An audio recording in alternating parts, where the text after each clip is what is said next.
and welcome to another episode of the Afterlife podcast. I'm very excited to interview my guest today, Sandra Champlain.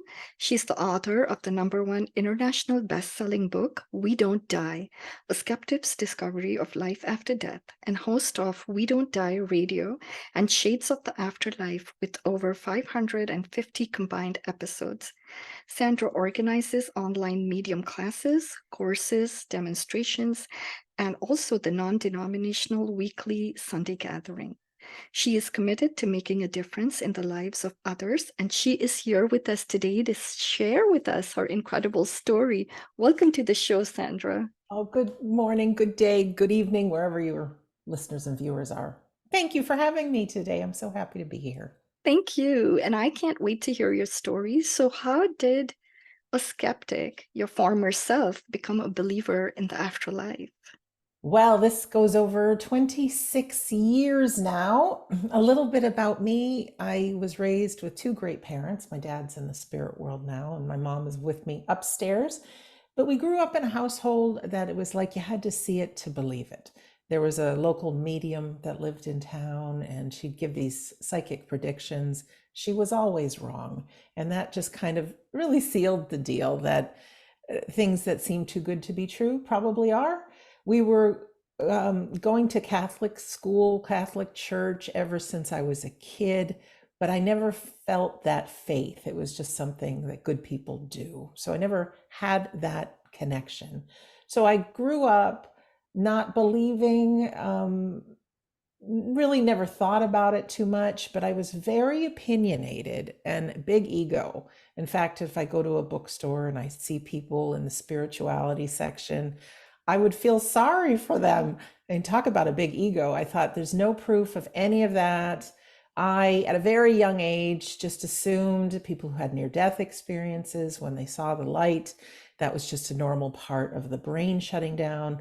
And of course, you and I know there's tons of information about that, where it's not that. Even science has proved it's not that. But I was too big for my britches. I thought I knew it all. And fast forward, I ended up meeting a nice gal who I did a course with, just a self-empowerment course, and she believed in angels. And I thought, oh no, here's another one. But she was so nice. And I remember her giving me a deck of angel cards. And, every day you could pull out an inspirational message. And skeptical me thought, no matter what you pull out, that message is going to apply. Well, the week that I had those cards with me, it was also a week that I was working my catering job. My mom and I owned a very successful catering business for 35 years before COVID hit, and we worked with race car teams. So we worked 18-hour days, really hard work. Well, every day I decided to pull out a card, and every day I got the exact same card after shuffling them, and that was the music card. And I thought, that's too big of a coincidence for 50 cards in a deck to shuffle and keep pulling the same one. So at that time, I never put music on while I was working, but I put music on in the kitchen. And I started knowing the names of songs that were coming on the radio before they came on the radio. So I had my very first psychic experiences, and I thought, there's something to this. I don't know what it is, but let me just explore this. So I ended up taking a weekend medium course. The teacher was saying, if you come to the course, I'll show you you are a medium. And that's pretty bold.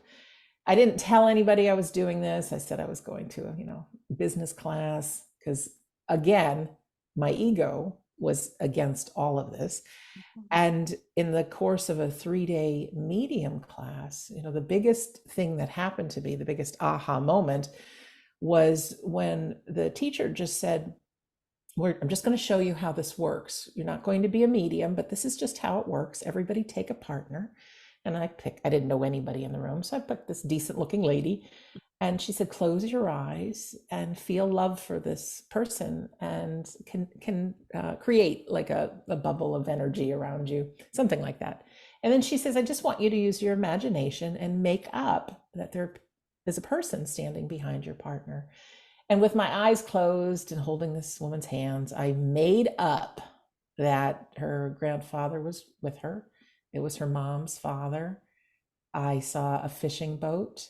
I saw this man puffing a cigarette, felt like he died of lung cancer. I heard the name Jan. I heard Denmark.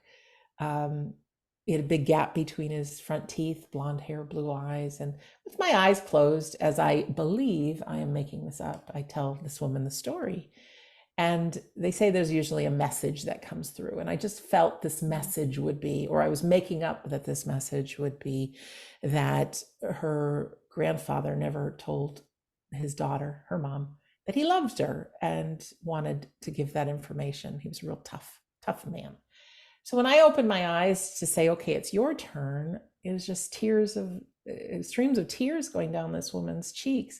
Her grandfather's name was Jan. He was from Denmark. He was a fisherman. He died of lung cancer. And that indeed was an appropriate message. So that opened the door to me. And over the next, I would say, 10 years or so, or not quite that, but I would be exploring if that's possible, what else is possible. So I ended up taking courses in hypnosis and remote viewing and started learning about near-death experiences. And it led me to a weekend about electronic voice phenomena, EVPs, where you can get voices from the people in the afterlife. And again, that seems too good to be true, but I couldn't help but go. And there I met some lovely people and a very small class, and people who were grieving, really desperate to find out if their loved ones go on. And this is the first chapter of my book, so I will condense it and offer your community a free copy of my book if they would like it in PDF. I'll tell you about that a bit later. But bottom line is, me, myself, got a recording when I was only recording raindrops of voices saying, "Good night, Sandra. Good night. Good night. Good night." And I had asked my loved ones at that point if they were real, and I was supposed to help people believe in the afterlife, that I needed something loud and clear that I could really hear. Because although at that point I really was believing in the afterlife and mediumship and things, I was too afraid to tell anybody. And so when I got that recording, that was like the okay, like I need to start sharing this. But I didn't. I got Yes. very busy in life and work, and I kept feeling that the universe or God was putting opportunities in front of me, because I'd keep meeting people that had had a loved one pass, and they really could use the information, because grief is a killer. It is the worst pain we ever go through. And it wasn't until 2010, January 2010, and that was that 5 months to May led up to the death of my father. He had cancer and died a very brutal, painful, awful death. And with that came grief, not only before dad passed, but after dad passed. I didn't know the words at the time, but my siblings and I started fighting and about dad's care, and loving siblings ended up coming apart because dad ended up dying. And you hear about these horrific stories of families fighting, and our family became one of them. And I hit an all-time low as a human being. You can call it depression, whatever. I was not going to end my own life, but at the very first time I felt like this is how bad people feel when they do, because you feel like you can't get up again, and you couldn't be any lower. That's how I felt. And so something had me start researching the afterlife and grief. And I got into the world of grief, why it hurts so bad, all the chemical changes that are going on in our system, how we lose a huge amount of healthy brain chemicals, neurotransmitters when we grieve. What can we do to feel better and move through it? And I decided to create a free audio called How to Survive Grief that quickly went viral, talking about this. And the tipping point for me where I started sharing it, this whole world, was when I had enough people come to me that chose not to end their lives because they heard the words on that grief audio. So I know I'm offering more than you asked me in the original question, but I just feel like it's got to get out there that I felt that I want people to live life. People don't understand that grief is a killer. And once people understand about it, they can be less harsh on themselves and others, know a lot of it is automatic, know what they can do to move through it. And that's when I decided to write my book and really come out to the public about the afterlife, because that's what most of the book is, but it's also, I slip in a chapter on grief. That grief audio became a chapter 10 on how to survive grief. And then the rest is, if we don't die, who are we as human beings? What is our life for? And that's how it all got started. And that was about, 10 years ago. So that's a mouthful for you. I'll let you talk. I'll come up for air. No, I'm listening to you. I have so many questions as I'm listening to you, Sandra. I'm trying to think of where to start. First of all, I want to thank you for your service because I've read the book and it's really incredible. Not just the chapter on grief, but also some of the assignments that you've given us to work through, right? Um, your story of going from a skeptic to a believer is fascinating. Sometimes I think that, like, when you're talking to me, I'm not a skeptic. I love all things afterlife, but I'm listening to you going, wow, like it's too good to be true, right? But you experienced it. Did that, like, you were not expecting to hear voices of your loved ones, right? I was not expecting to hear voices. I went on to doing just hundreds and hundreds of recordings and working with other people just for free, just to experiment and tying in my own medium abilities. And although I'm not a medium practicing, I don't take clients on or anything. I think that's one of the best ways people can know that it's real, is taking classes for themselves. Yeah. The thing is I don't think as human beings we're meant to realize this, and really get the impact of the afterlife. Because like you, like me, after all these years, I still wake up in the morning forgetting all of it. So it's so important to keep listening or reading books, or for you to do your podcast, me as well, because it helps us remember who we really are. But as human beings, we each have this voice in our head, and it's not our champion. Most of the time it has us be afraid, has us feel guilty, has us look back in the past. We should have done something different, has us worried about the future.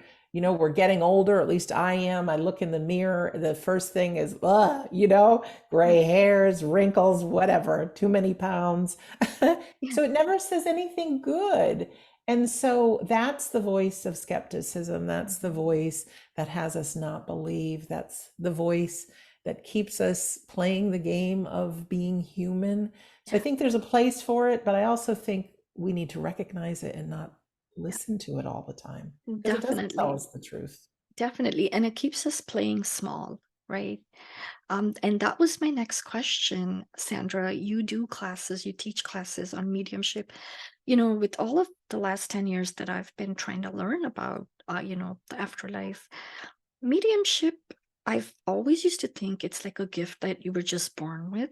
I didn't ever know or realize that is something people can learn. Can you talk to that just a little bit? Yeah, I think we are all natural mediums. I do. I think we all have abilities. There's a husband and wife team, Carrie and Phil are their names. And I met them 6 or 7 years ago, and they teach all of our medium classes. And they're just loving, gentle, fun, nice people. Everything we offer is low cost, has a money back guarantee. We never try to take advantage of people. But as human beings, as souls having a human experience, we all have abilities. We all have a soul, and with that comes a lot of gifts. We're Mhm. so busy in our mind, though, that we don't pay attention to them. But we've all had opportunities of feeling, um, like a feeling about another person. You meet them and you go, ooh, no, or ooh, They're nice. You know, we get these feelings. Sometimes we know when the phone's going to ring and then it does. Or, Mhm, you know, what happens with my mom and I a lot is we could be quiet for a long time watching TV, and then all of a sudden we both are talking about the same thing at the same exact time. mhm, And we have that.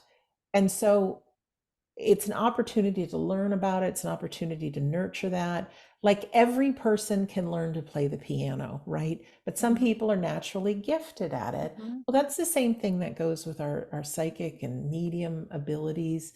Our psychic ability really is the whole umbrella that has our mediumship in it. Mediumship is just a piece of that.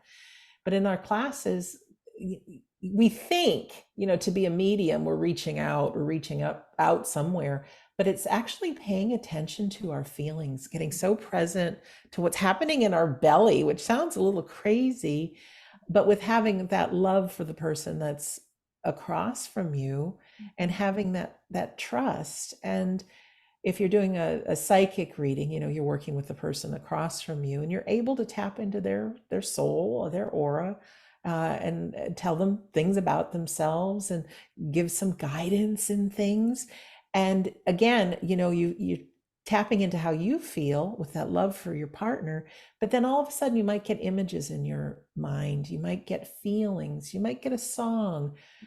And then mediumship, like I said, it's just a slice of the psychic pie, because with having that love for the person across from you, and this can be in a Zoom room like we're doing mhm, right now, you just have the intention and that little ask, can a loved one come? And so it's like you do a psychic reading on the loved one. And so feelings and thoughts and shared memories and sometimes tastes and grandmother's favorite chocolate cake, you know, with coffee ice cream, all of a sudden you might have these thoughts and feelings, and so you put those on loudspeaker to your partner. You say what you're feeling, you say the information, and while some of it may truly be your imagination, you might be making it up, so much of it is, if you trust it, it can be information coming through from the loved one. And there's such something beautiful that happens when you do a medium reading. Even in our classrooms, you actually feel like you are that person. mhm, So I may feel like I'm your grandmother and mhm, feel a love for you and be able to tell you a story from when you were little. mhm, And when you have those experiences, you can't help but believe, because there's no way your mind could make that up, especially mhm, when the feelings are coming along, or those unexpected words or tastes in your mouth, or you know, thinking of the chocolate cake, whatever. So I think that's available to people. And like I said, I've taken enough medium classes to know it's real. I feel like I'm a medium on another way. So I want to bring lots of voices that are doing different things afterlife and get that to the most amount of people. That's why I have so many podcast episodes. But for people to just really want to know, have that experience. Because also in classes, we work on each other. You know, your partner is somebody you're giving a reading on. So if you're giving someone a reading, they're giving one back to you. So yes. your parents and grandparents and whomever may very well come through. And it's just a beautiful experience. It sounds like it, Sandra. And you know, I would think that that would also bring some sort of a comfort or closure or healing to someone that's grieving. Because the kind of background I come from, growing up, you know, we didn't think it was possible to talk to anyone once they crossed over. That was the end, and it felt very cruel to me, even as a child. Like I was terrified. I was frightened of losing like my parents, my grandparents, because I thought, what? I can't talk to them. I could, never connect with them. But, doing all this research on the afterlife, listening to stories like yours, that gives us hope that the relationship can continue even though we can't see the person. So that thank you for sharing that. That is beautiful. But having said that, though, grief can still be very, very hard to navigate. I do love your book, and I do love that chapter on grief. I want to read a quote from your book that has really blessed me. And then I have a question for you. So, actually, this quote is not in the grief chapter, it's in the chapter 9 where it says, reconnecting with those you have loved and lost. But it's a quote on grief. And this is how it goes. Grief certainly does hurt and feels like something horrible has happened to you. You could choose to look at grief another way, that your soul self is right on track. Part of the reason you are on earth is to love with all of your heart. Feeling intense grief means you have done just that. You should be proud of your capacity to love fully. Not everyone has experienced true love. Thank you for writing those words. And as comforting as this is, I know grief can be a terribly hard thing to navigate. And you have several tools you give us in the book, but is there like a two or three of your favorite that you want to share with us? Yes, absolutely. First of all, I had spoken earlier about these neurotransmitters. We can go from 100% to 10%, and we lose our memory sometimes. We're crying uncontrollably, the pain. Um, our perception of the world can be different. And this is why there's so many people that fight about things. Because if you think of somebody who's a drug addict and their drug is taken away, you would never trust them with your bank card and your Uh-huh. password and all of that, because you know that their mind isn't right. Uh-huh. When we love somebody so deeply, we actually have a chemical connection to them. And while it might be a poor comparison, it's like we're losing that drug, that bond has been severed, and it hurts so bad. So we have all these things that are happening inside of us. And first, to be gentle on yourself and be gentle on other people. You may find the need to sleep a lot, or um, whatever those things are. Be gentle on yourself. Again, let me just interject in case people don't hear this whole interview. But if you go to my website, which is wedon'tdie.com, scroll to the bottom of the page, you can join my email list. It says you received the first few chapters of my book. The truth is, it's the entire book. It's on PDF. You can read it. You can read about grief. So I wanted to make sure your Yes. community knows about that. Yes, of But course. once we're educated on it, you'll start to understand that if you start having repetitive negative thoughts in your mind, that's normal, but we can short circuit them by putting in something we're grateful for. And it doesn't have to be anything big, it can be something very, very small. I'm grateful I've got clean water to drink. I'm grateful that I have a bed to sleep in. Mhm. I'm grateful I have people that love me, whatever that may be. Mhm. And it can help. All these things help raise those neurotransmitter levels Mhm. again. Going outside, being with nature. If you can get a little sunshine on your shoulders, good. If you can talk to a friend, and you may repeat yourself 100 times. I know that's what I did when I was grieving. I just needed to keep telling my story. Mhm. That's great. If we have opportunities to quiet our mind, we say meditate, but even if you just try to Mhm. concentrate on your breath, whether your eyes are open or eyes are closed, to try to be in the present moment. Mhm. If you can do things that you love to do, so maybe it's reading a book, maybe it's like I said, going out for a walk, Mhm. maybe it's being with some friends, maybe it's volunteering. Sometimes when we're so active and our mind is on something else, we're not paying attention to our own suffering. And Mhm. that really helps. I know a friend of mine took me to a puppy place. It was just a natural pet store, and you could pick up the puppies and play with them. And to have those little puppies licking my face, there was no way I could even think about anything else. I was forced to be in the present mode. Mhm. Journaling is really good, getting those thoughts out of your head and down. And just knowing that grief is a process, you cannot escape it. Mhm. The only way to the other side of it is straight through it. And for me, it took a good 4 years. And this was with the death of my dad. And I'm sure it would be much more difficult if I had a long term significant other that passed or a child that passed. Like you said, all grief shows how much we love. But it does take time. But passing, it was a good 4 years before I felt like this cloud was lifted off me. I mean, Mhm. it really felt like something was lifted and that I was back. So take that time for yourself, educate yourself as much as possible.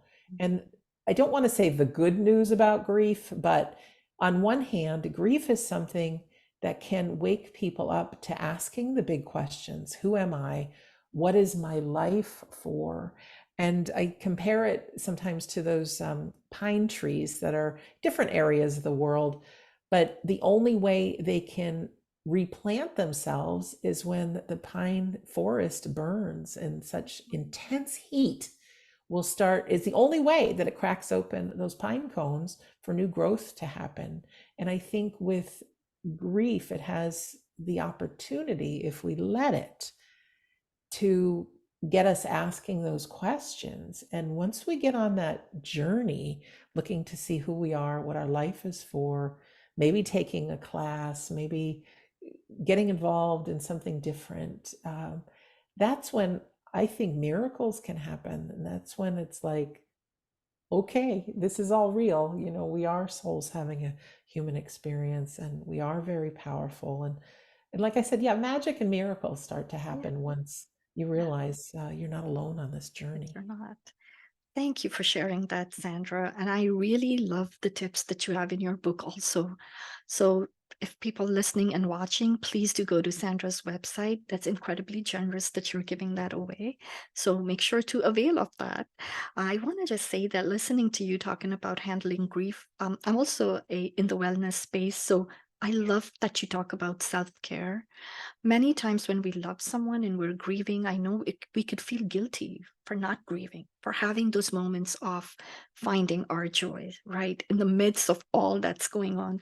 So thank you. Thank you for giving us permission to take care of ourselves as we grieve. And on that note, I want to ask you, with all your the interviews that you do for We Don't Die, and you have the other podcast also, The Shades of Afterlife. What are some fun things or anything that sticks out to you from all the people that you've interviewed about the afterlife?